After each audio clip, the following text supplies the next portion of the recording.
that he gets in. Okay. I'm going to call to order the December the 13th of 2022 Engineering Committee meeting for Duluth CSD. And let the minutes note that, well, thank you, that Director Rawson and Bowman are both here. And to get a couple of things out of the way, we'll be doing the meeting through both in person and a Zoom meeting pursuant to AB 361. And we'll accept comments on items on the agenda as we go through them, but we could accept comments now from the public on any item that's not on the agenda. No call in? Okay. So we don't have any public comments. So let's go on to the review of the minutes. And I've reviewed those. Find them to be in order. Do you have any comments? All right, then they're approved as presented. So first topic is get up to date on Buena Vista. All right, sounds good. And I think Jessica can pull up our little presentation I put together to help better illustrate it. All right, so I think you can jump right into the next slide.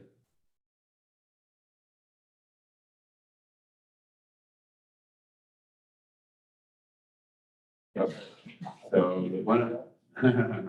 In blind, I'm going to watch this. Yeah, there you go, no problem. So basically, this is just a statement of working days, but just to let everyone know if they have been mobilized on site. I know the rain pushed everything back a little bit, but it looks like according to everything that's gone on, they started around the 1st of December was their first day that they can mobilize after everything dried out. So they've gone out there, started excavating. Right now, it's kind of a clear and grub phase. So they're just I know everyone's seen that there's a lot of clear and grub in that area, a lot of earthwork to be done on that. So that's what they're doing right now, site preparation. And as you know, we did get another pretty large rain last week on the weekend, basically. So right now they're still waiting. You know, they haven't remobilized after that rain delay, but they've been maintaining BMPs, and Raj over there has been checking on the site regularly to make sure that they're not putting any discharges or their stockpiles are being maintained. But basically they're about 7 days in. You can see on there right now the specified date for completion is mid-January. Because of rain delays, those are not taken into account yet. So what happens is those get added to the end of the contract, basically. So there may be a little bit of additional time, and for rain that we've already seen, and you know, it's still the rainy season, so we could see more rain. So don't get too caught up on that. But everything right now is moving full speed ahead, and there's no delays that we've seen on our end. But we will be having a meeting on site with the geotechnical engineer, and myself. I'll actually be on site as well on Thursday, just to go through and make sure that we have the same understanding of what's going on and how we're going to handle it. Because now they finally got everything dug up. We can see the creek bed and how they're going to handle that. So there'll be a little more information on that. But right now we're just clearing and grubbing. And I have a couple of pictures here. They haven't done much yet. Before you go on, Yes. I just tossed a few things down. Just looking at this, you see it signed by a Jason Brown. Mhm. Now, how this works, we've got a lot of Duluth employees right now. Mhm. It's like at lunch, I've just been doing emails from Jason Brown. Now, Jason Brown isn't physically here all the time. I think he's got 5 other jobs around Southern California, but he's basically the executive of this project. Everything goes through him. And this guy, I worked with him on Sandy Creek a year ago for the first time, and he is on top of everything. And he's detailed. So today, Steve wanted some additional paint, you know, to make it look better, you know. But boy, the emails flying back and forth, and I have to okay everything under the contract will give me, the authority. I mean, it's only $800, something like that. This guy is on top of everything. And then he's the one who, because I'm getting these emails every day. He CCs me on everything, but all the kind of not so fun conversations with the contractor. That's it. And he's really good at it. And you can see him, and I email or text him or email him. Oh, is this a real problem? He goes, no, it's just, I'm handling it my way. Like, okay, I get it. So he's getting the most out of the contractor at my viewpoint. Yeah. And then the man who is here every day is Raj. And he's the inspector, so he's the eyes and ears that goes to Jason. And then Jason goes to Ron, so Ron and I were having an update meeting yesterday. And he's the top level, so I didn't know you were going out Thursday, but when you need the engineers, then that's when Ron and his guys come into play. But Ron knows pretty much everything's going on, just like I do, mainly by these constant emails going back and forth. And then Raj floats in and out of here once or twice a day sometimes. So we got a pretty good feel on what's going on. So that's the difference of if we were like a big city, you'd have an engineering department, these people would be around. But when you're contracted out, there's, well, they like mobilize, and for 2 months, it's like I got all these people floating around and then they're gone. So I guess the bottom line there here is, I just kind of wanted you to understand the flow and what's going on. And in my view, this project is going very well. And from what I'm seeing, it's tricky because you got all this environmental stuff. You've got basically a river flowing, in the work site. And and then it rains, and then this happens, that happens. So anyway, it seems to me though, it's going. And what triggers an escalation of an issue from the on-site manager to or Ron? Internally through Ron would be, I think how I would answer that. You can answer it probably better. I'd stay out of it. And pretty much I'm limited to monitoring things like Steve comes to me and says, if we paint just a little bit further, look better. I say, yeah, go for it. But then he's got to work through the process with Jason Brown and the contractor, and I monitor that. My role really is nothing more than okaying the financial, like the extra 800. So if there's a cost involved with an item, it would. That goes to me. If it's an engineering issue, I'm just monitoring on my phone back and forth with these guys in the field and the engineers. Is that a good description of? Yeah, you got it head on right there. If I could just elaborate a little bit. So basically, Rod's going to be on site. They handle 99% of issues Rod's able to handle on site. He knows what he's doing out there, and nothing, doesn't get past him on the day-to-day activity. Now, if an unforeseen condition comes up, Rod's going to give Jason a call or send an email with myself copied on it, and Jim's usually copied on anything like that. But Jim we don't get Jim involved unless it involves a change to the contract, basically. And anything that changes any time, any money, Jim needs to be the first one. Everything needs to get approved by Jim. We don't have authority to approve anything to change the contract. The whole contract management, that goes through Jim's side. And we try to handle everything on field. And construction, as you know, it's not black and white. There's gray areas. So a lot of times we're able to handle stuff right on field. We'll say, all right, if we're over on one area and under on one, we can make it something in the field. That saves a lot of the paperwork and a lot of the grievances that contractors go. And if a contractor is just nickel and diming us, we can handle that as much as we can. But Jim has to authorize any change in contract time or contract money. So that's, we get that. We handle most of the stuff on site. But if anything gets to a point where we need to change the contract, which it could happen if an unforeseen condition comes, that Jim would have to okay that for us to do any work on that. And the board limited that to 10% of the contract. So out in the field, more or less, or my office being the field, these I can deal with up to that limit.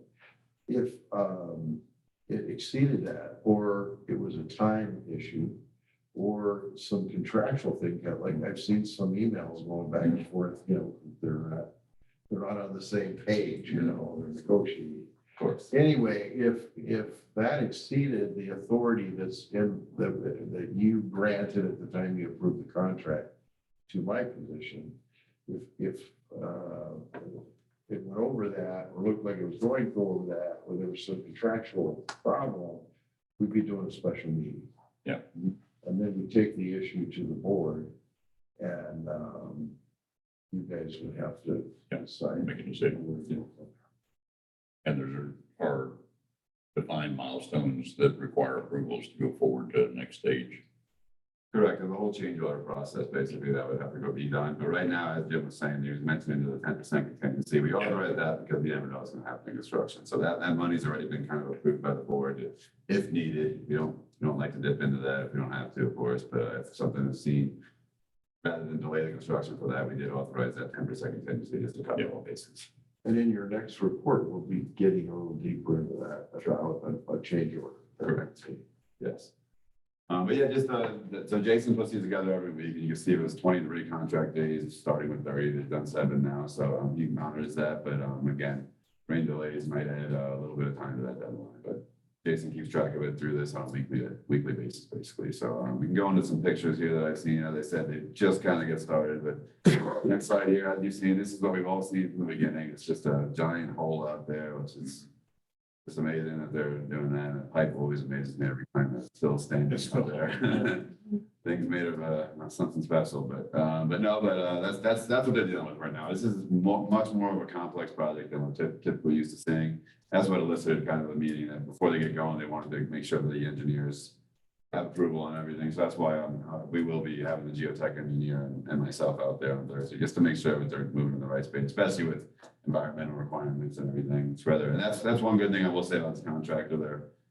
They're reaching out to us on everything to make sure that we're kept in the loop and we're doing it per our direction and the intent of the design. Sometimes the contractors go out there and mess stuff up on purpose to get paid for it. So we aren't seeing that in this case, so that's good. Everything's going well, and Roger never let that happen too. That's why we have a good team on site to make sure it doesn't happen. And then if we can go to the next slide, you can see there. This is the excavation they've begun out there. This is them just clearing everything out, clearing all the roots and everything that's in their way to move construction. But they have started doing that, ripping out some of the roadway. That's mostly pretty much everything that's happened on site so far. Basically, just a lot of earth moving and just clearing and dropping everything. And then you go to the next picture, which I think is my last picture for Buena Vista for now. Oh no, it's my second to last. You can see now that they're setting up the stockpile right now, and this is everything they're ripping out. Just setting up in a controlled stockpile basically, and then if you go to the next slide, you'll see that they set up their BMPs. Basically, this is how they put a tarp over it, put some sandbags around it to make sure. Otherwise, if they didn't do that, that big rain would have washed that back in, and all their work would have been for nothing basically. So. That's what you can see. It's good to see that they are using their BMPs on site, which is a requirement of the contract. So they are doing that properly in their stockpile and everything. Right now, there's nothing too crazy to show. It's just excavation now. So, next board meeting will have a much better update on everything that's going on site. But now they're stuck in just trying to get this to dry out. I think they had a rain day the last couple of days. So we're just moving forward, but everything seems to be on track right now. So nothing big to report right now, but just that they have started and they're moving along without issues. So that basically wraps up everything I have on Buena Vista right now. I guess I could open up for any questions. One last question on well, maybe not the last. Are there any property owners' assets involved in this? For instance, when we were doing the previous work, there was some fences and things owned by property owners that we were moving or repairing, replacing. Any of that going on this project? So right now, there's nothing. Again, we're just starting on the first there, so we haven't had anything. But this one's a little more remote. There's, I believe, only one.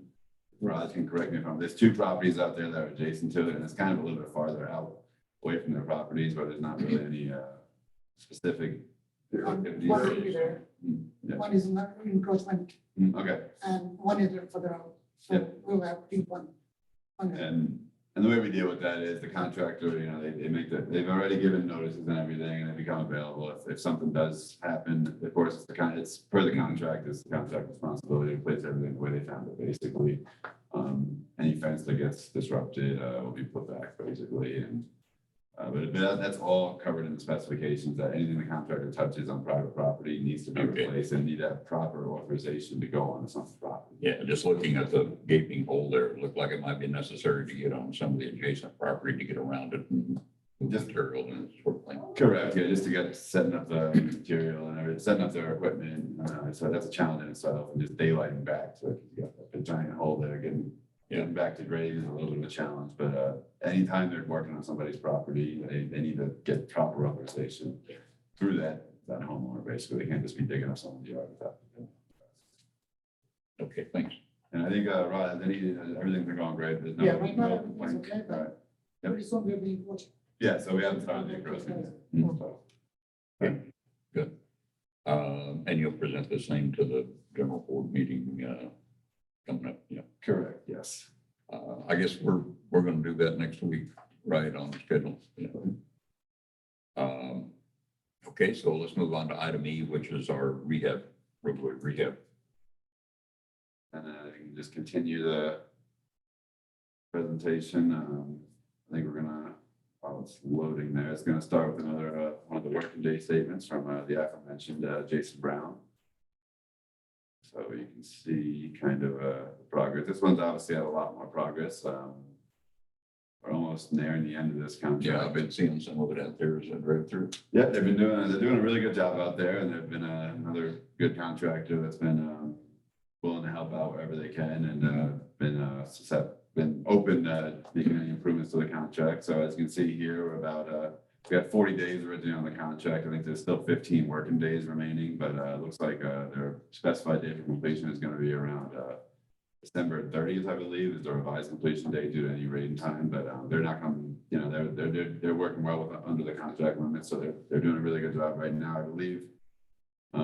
So that I think that December 30th they'll be done pretty much well before. I think that last item of work is going to be the week of the 21st, but I can get more on the schedule here now once I show this next slide here. But first, I wanted to kind of touch on kind of how the contract's doing in general. So next slide, Jessica. So here I wanted to kind of talk about, I know originally a couple meetings back, we talked about potential savings that we found in the Right. site. And now that we're That's nearing, what for you then. yeah. So now that we're nearing the end of the contract, we're seeing that it does look like we are going to have some cost savings on the contract. And if I just present that original contract amount, which we all know was a little bit above what we wanted. Yeah. But we did authorize that. It was $943,402 and change, basically.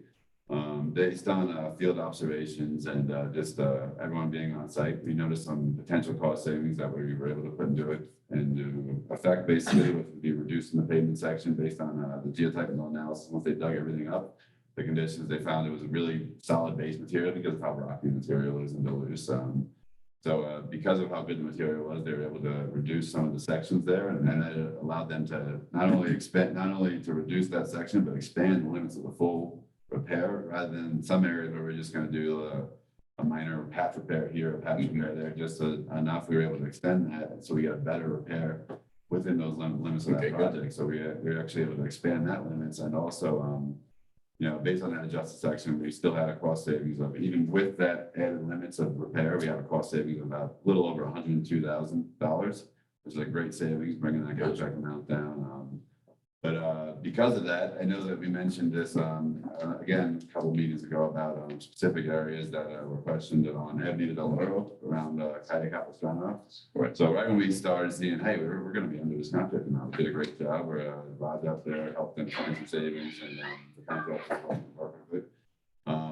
We started talking, and we brought back up that issue of the Avenida del Oro around Calle Capistrano, and so Jim talked to us and said, hey, let's get an estimate on what we can do here, based on, at the board we mentioned, hey, we did have those savings, we're going to proceed with that, so let's put the money we already allocated for the project to use. So we put together an estimate for that, and that would be the first change order of the project.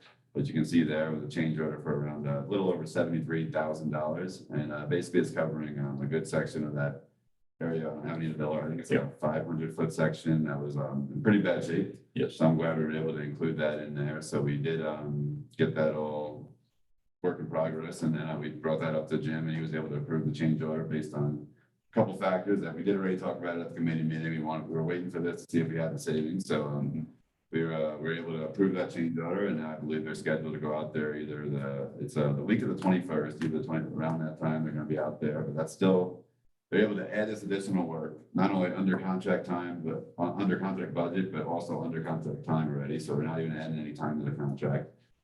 So this is a great, it's just a win-win in every situation. And then also based on some observations from Steve, he found some additional striping just those striping improvements. I don't know if you wanted to talk more about that later, but it's basically some improvements in Buenos Campos, Danza Road and Avenida del Oro, that couple striping improvements that will just make the area look better. I don't know if I'm taking your shine away a little bit. We slur sealed Dianza up to Tierra Rica, but we never painted Dianza between Tierra Rica and Cameron. Okay. 2 years ago when we did the project, because we knew that was the detour route at the time and we were gonna come back and slurry, but then didn't need a slurry, it turned out. Yeah. So we added that little 500-foot section and then the two washes or the concrete. We got brand new striping on the pavement, but no old striping on the Oh, okay. concrete. Yeah. So we're gonna freshen that up so that it just looks continuous at night and stuff, Good. so.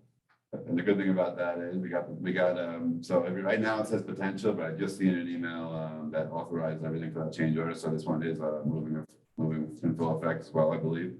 So that came in just about a little over $2,000, and that's great because we were able to go not only the original contract price. I think they even gave us a discount on the original contract price to do this work because they're already mobilized.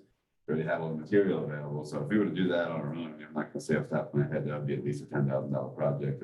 Just on its own. If not, As I recall, the reason for choosing the additional work on the Avenida del Oro is because of the efficiency, since we were already doing the work there. Correct. That it was cheaper to do that than it would have been to do summer work someplace else. Exactly, yeah, because we're already mobilized in that area. We already have the contractor already out there. They already have materials. Furnished Very good for this. So we were able to get all this per the original contract price. So Right. that takes into, obviously, if you have a small unit project, the unit price goes up immensely. So we're able to, all these change orders are per the original contract price. It makes everything a much better deal than bringing it out. So with that all said, we have a new final contract amount of just over $916,000. This includes the additional change order 1 and change order 2. So all that additional striping and the additional limits on Avenida del Oro by Cayo Capistrano, all not only at contract but below contract amount for a total savings of just over $27,000 with So all we that. put that back in the bank and use it next year. Correct. As of right now, of course, we never count money until it's all. And- I think we're right at the end. I don't really foresee anything Just additional. the Christmas party. There you go. Look at that. I guess we get a special Christmas party going, but no, it's always good. So that just shows, when they're out there, it's not only, we have our inspectors doing a great job looking for what can be done, but the contractor is always looking for a way to share the cost savings with the district, basically. So it's a win-win for both situations. It is. Not only that, so it's just, the project's going great in all terms of things I can do. Awesome. So it's a huge success. So. But basically, I just wanted to start with that, and I guess I'll pause here if you have any questions on any of these contract updates. Anyone wants to elaborate on? No, you hit exactly what I was going to ask you about. Perfect. The savings there, that was, When we began talking 4 months ago, when you actually had the design. Yeah. And all that work we're doing on Del Oro, because it connects to Sandia, and that section of Del Oro is one of our primary streets. And then it cuts right there at Sandia Creek. But we've had this problem down at Capistrano for a long time. And we've gotten a bid for half of it. For what was the bid, about 90? yeah, about 80, yeah. Because we just wanted to know what it would cost if we, Yeah. did it under maintenance. Mhm. And we couldn't, so, and that was only half, so we. So got the whole thing for we said, 73. let's see how it goes if we get some savings, and then it actually panned out. Yeah. But just so you know, Uh, what we thought was gonna happen did happen. When we started doing all the repair work further up Del Oro, Mhm. the phones here started ringing off the hook. Well, when's ours gonna be done?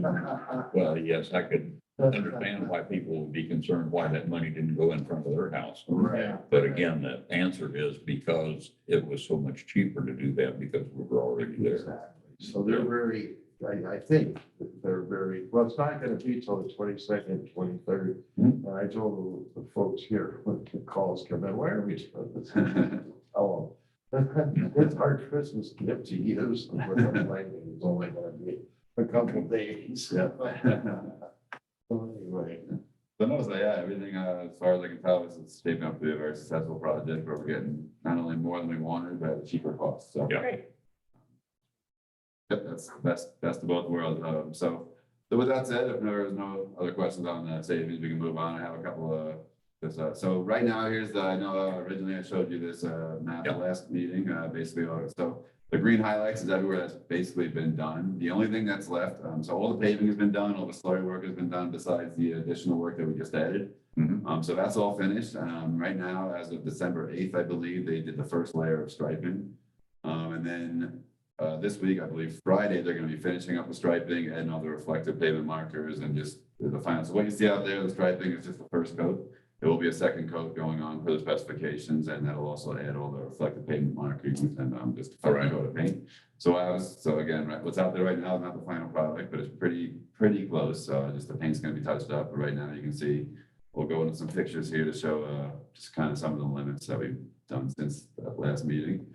So here you can see they had that first coat of paint down. It's basically the brand newer looking asphalt right there. So this is just showing kind of what they've done since now. We have the paint down, we have the new asphalt, they touched up the berms a little bit.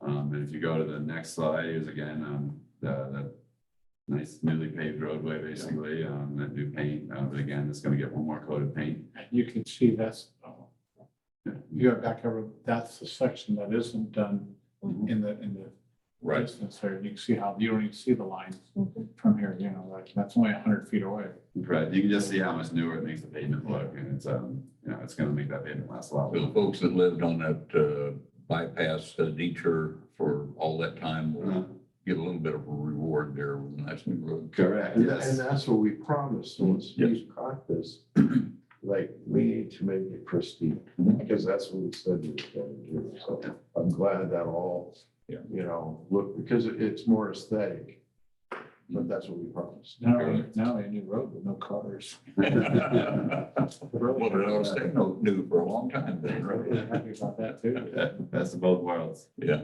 And I got a couple more pictures here. Again, this is all just showing the kind of the final products right here. You got there's the newly striped, newly paved roadways, and again, just showing everything that they've done here. But then next slide here, again, you can see the right where they stopped. That's how much better the pavement looks there. They did all the stop legends, but they'll be more reflective once they get that second coat of paint. So I think there might be one more. Yeah, there's one more. There's you can see they have the stop ahead legend right there, and again, newly paved roadway. So I think all in all, hopefully you've had a chance to drive through it and see it. But they're doing a great job. Everything's going well, and I think they're going to be wrapping everything up by December 30th, the latest, if not a little bit earlier. Last that week of the 21st to the 23rd, I believe, is when Onyx Paving is going to be remobilizing, and then shortly thereafter there'll be another striping crew coming out. But yeah, it's been a great project so far. No issues, no complaints. It's just been going very well out there. So And the savings is great news on it too. Yes. savings and expanded limits. Yes. Just, you don't usually hear those together. So that's really a big win for us. Especially now. For the district. Yep. So I'm glad everything went well, and they've been a pleasure to work with. So I think that concludes me babbling on about everything there. So. Thank you. Very good. Good report. You Uh, and your team. Yes. Steve, traffic. Well, let's see, I guess first we've got the project. Project report, engineering report, yeah. See that from here. All right, let's go.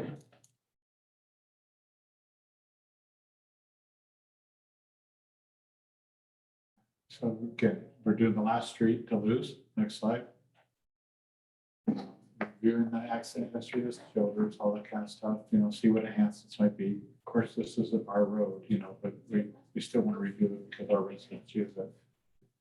Next slide. County maintains everything within the district boundary.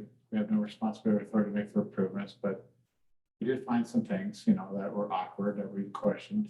Why is it 25 miles an hour downhill and 20 miles up here? I already have the answer. The 20 miles an hour is for the dirt section and the 25 is for the paved section. But that means then there's the 20-mile-an-hour sign for the dirt section downhill is missing. Yeah. So I'll get on the county and get that going. But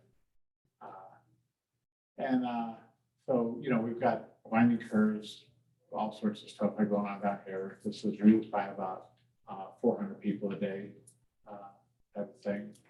No guardrails along that embankment. Dirt has to be maintained. It's pretty rough at times, like right after it rains. Yeah, next slide. East to catch up. Oh, Yeah, and then also that, you know, that this is a bit of a downhill, but not too excessive, you know, 4 to 6%, it's not really steep like some of the roads we have around here. Our section down at the San Diego County line is in good shape. It's good pavement, leads to follow right there. Yeah, next slide. This is a picture, just to give you a visual of it, that's going out towards the Marietta Way. And that, you can just see, there's no striping, nothing fancy, just a few curve signs and speed up signs. Next slide. There's the curve signs, next slide. Pavement ends, and then that's when you get to the rutty and the rough section. So, next slide. This is the embankment, and interestingly, those reflective markers are only for the uphill direction. You know, as you're coming uphill, you know, and the markers are normally on the right hand side, but my thought is that could be an enhancement, maybe that we could consider is putting some reflectivity over there, because you're driving on dirt. You don't have a center line to keep you on your side of the road. You're driving on dirt. The road takes a curve. It's maybe foggy or whatever. Reasonably narrow road too. And it's a narrow road, and all of a sudden you're on the embankment side, but there's nothing reflective to tell you you're at the embankment. It's just dirt. You know, there's no contrast and nothing. So I think that's worth mentioning to the county and see if they might enhance that a little for our residents, you know. And this is down to San Diego County. Just a question, do you have any knowledge of any plans that the county has to improve that road in any fashion? I don't think there are any improvement plans. You know, I think we'd probably be looking more at interim type improvements, like, you know, whether they put DG down or whether they maybe put an oil surface or, you know, a slurry seal. Does the county have, by chance, do you know, does the county have any accounting for the traffic on their roads? See how significant it is? Do they have any counts on the traffic? Any traffic counts that We took traffic counts. did we on that section as well, even though that's in the county? Yeah, that's where that number came from. Okay. We took before and after counts on San Diego Creek. It used to be about 830 or something like that before San Diego Creek closed. Now it's down like 430. It's in that kind. It's dropped about 4%. For some reason, I was thinking that was a part of the lose. It was in our area rather than a part over in the county area. It's It's basically county north of. It's county north of the pavement. Yeah. And that, but we went ahead and took a count on the pavement. Yeah. It's a little place to turn off, and just to kind of see what the before and after would be. Yeah. For the closing of San Diego Keep Gate there, and we noticed that dropped about 400.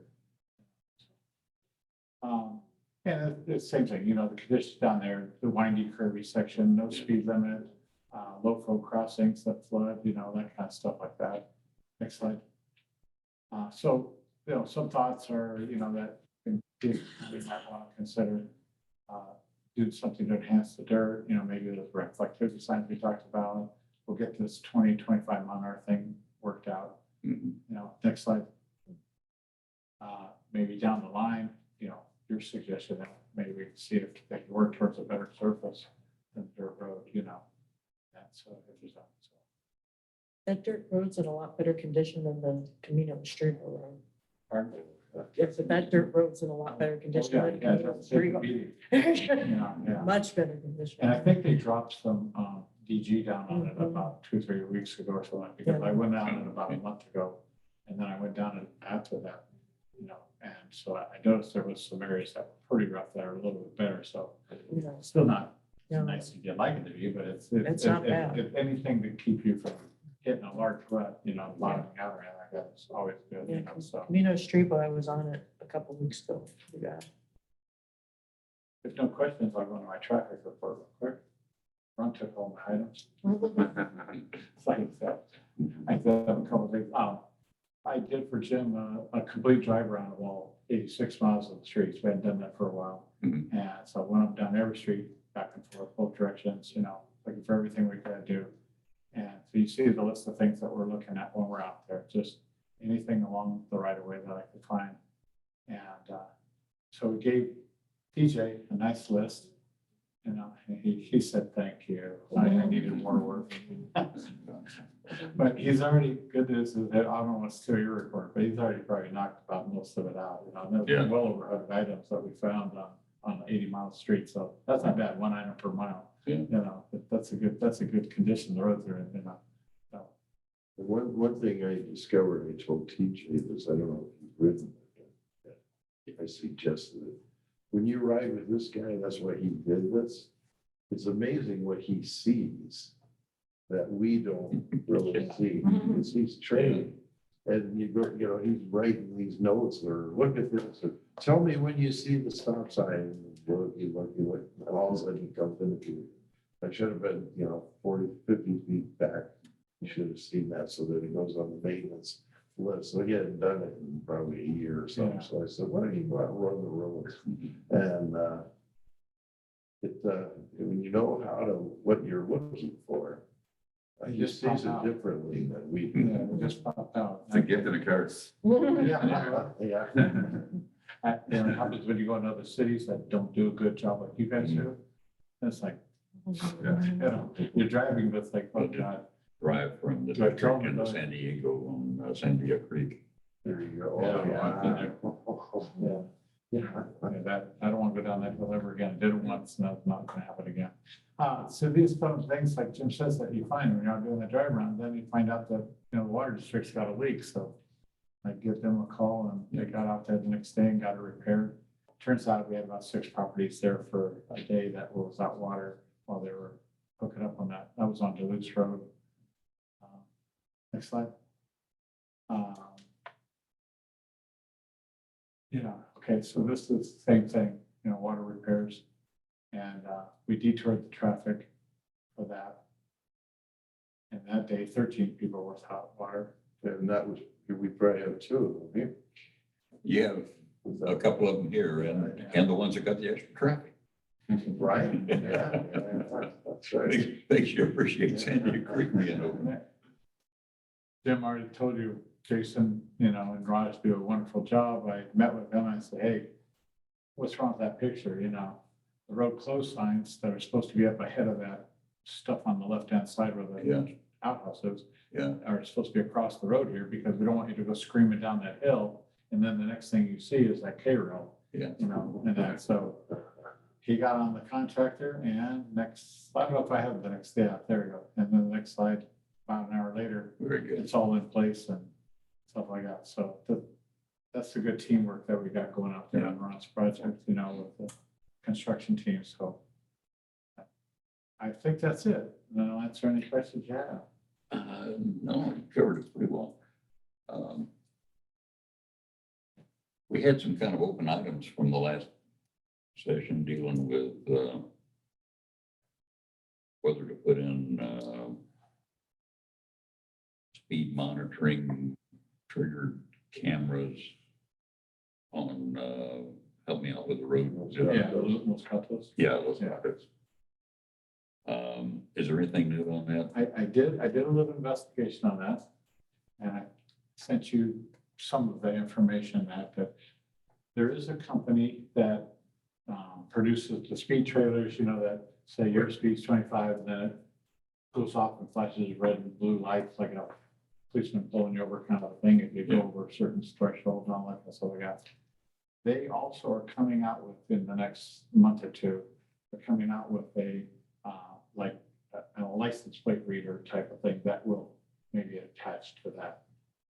Or that you can buy the 2 and maybe they Right. can work in that. So So you can notify the driver that he's going too fast, and you can also look and see who it was that was going too fast, if there was a. that would be the ideal situation. Now, that's not just an easy step. They just, the camera that they currently have is more like a tripod camera that's meant to be that Ron, the officer, is sitting there using the tripod type of thing like that.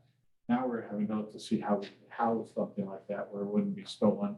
Right. And secondly, we don't have access to the database for the licenses, you know, that's not us. So Well, I think really the benefit of that is not necessarily having knowledge at the point of time. It's in being able to back up and see And that. if there had been an and issue that- with and that- someone who and had a that's- problem. That's correct, and that's a good thing, but then if there was an accident or this or that. Right. we could at least maybe go back and grab some of that information. But I think, we're looking to seeing that, while we may not have access to the database, possibly Sam might have access, Yeah. as an example. In which case, then if we, if it starts seeing, multiple violations, let's say, by the same thing, and it's a truck and it's doing, that kind of stuff that maybe we can be proactive if we Right, need to, right.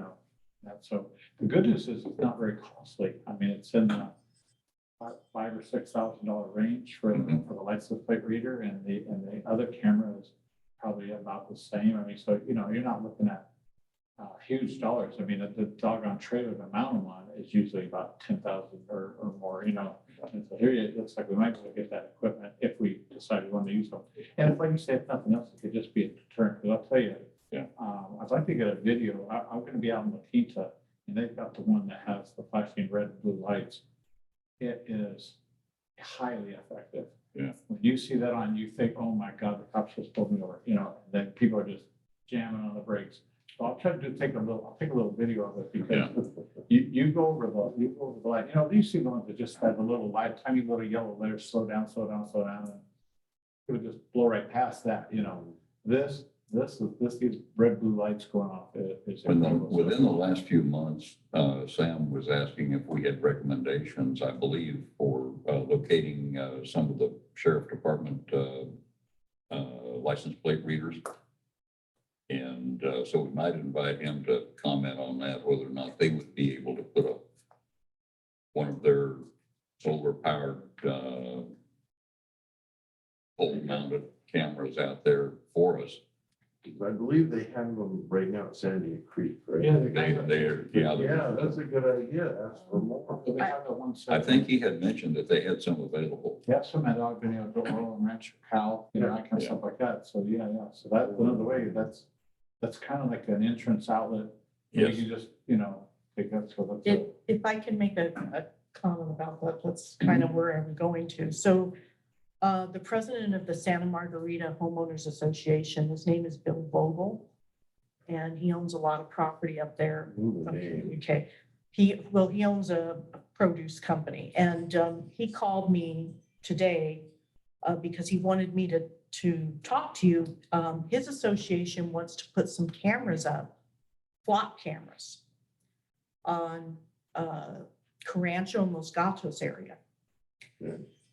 The reason they're looking at doing that is because of the avocado theft going on in that area. Mhm. So what's been going on is they've been going in and cutting the fence lines and going in the groves, which is usually they don't go to that extent. Yeah.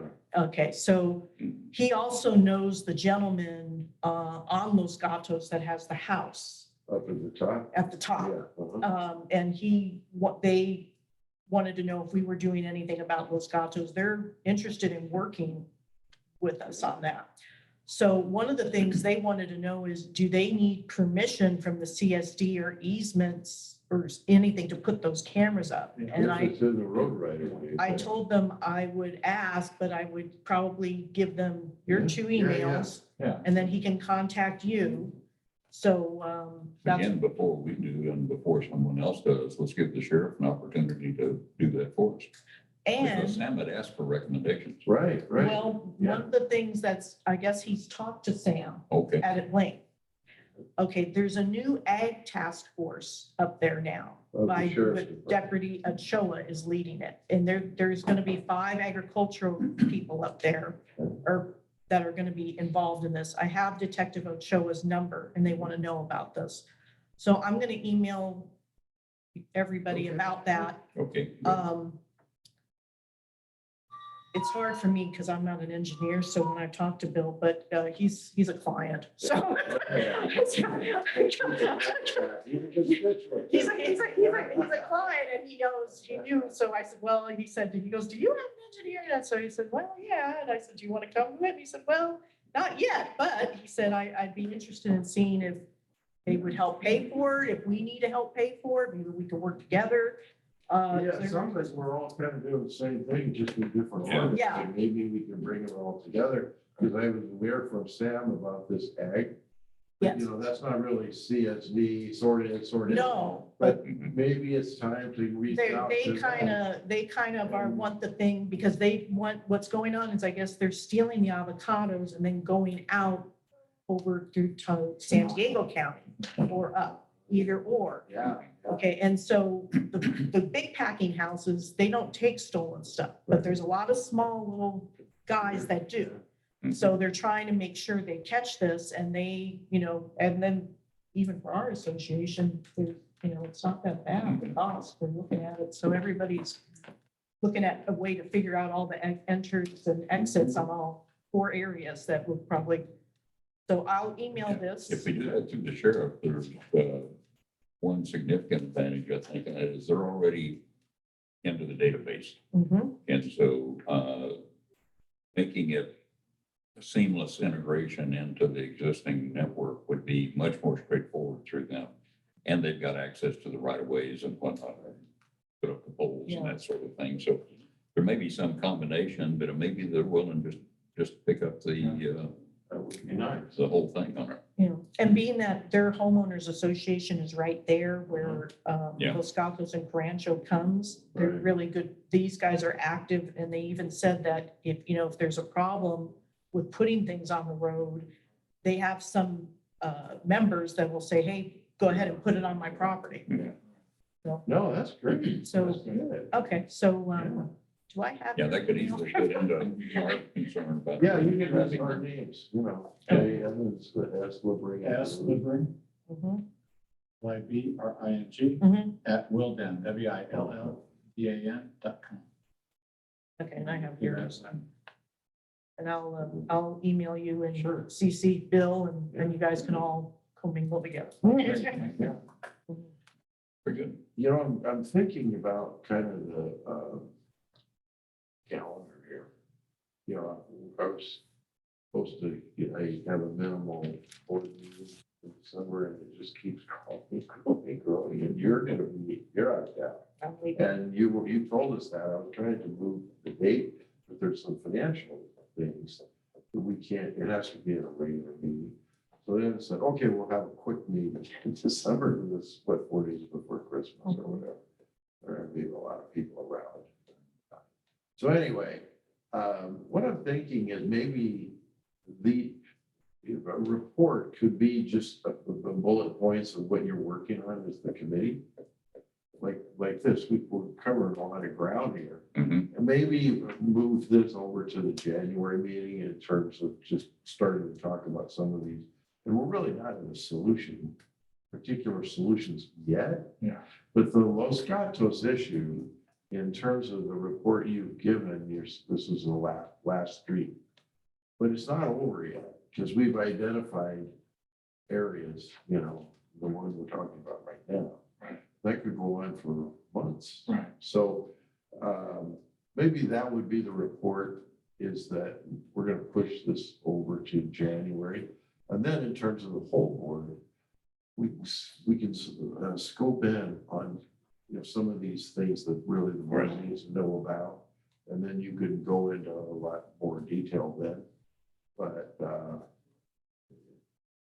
if we start going into this at the board meeting, it's gonna be a while. Once we got Ron, I can't do anything about that, because those projects are in the works. Yeah. So that was the idea, you just have Ron give a report, do the trash, like a reading and the little financial thing in the scope.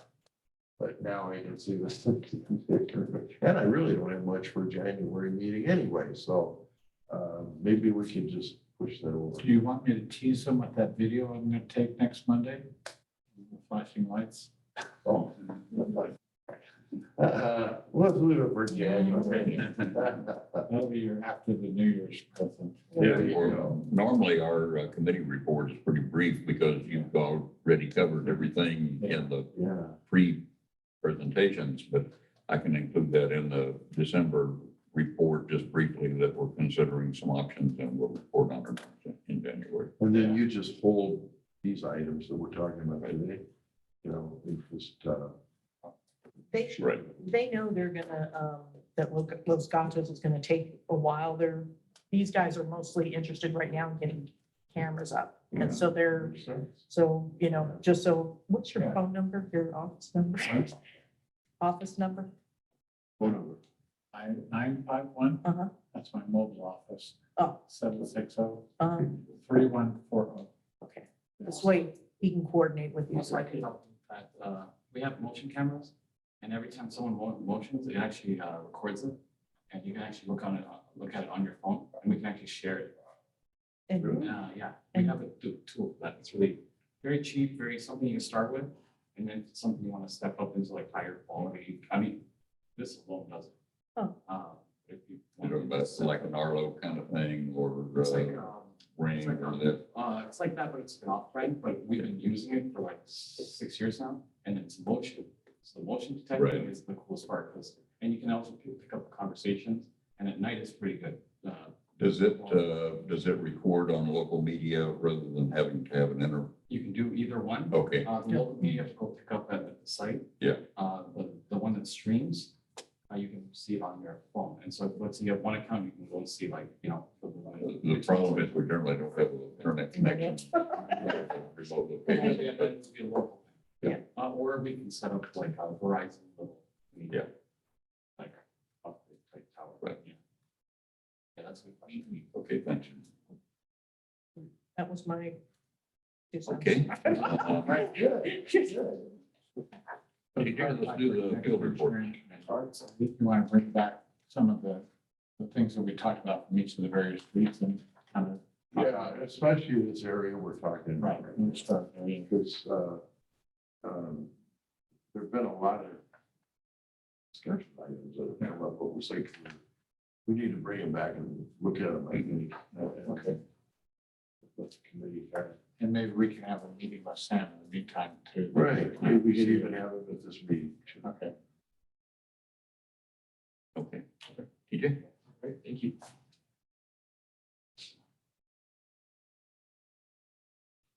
So this tree was on Kelly Capistrano. As you can see, it's kind of just awkwardly growing right in front of that stop sign, so where traffic can't see it.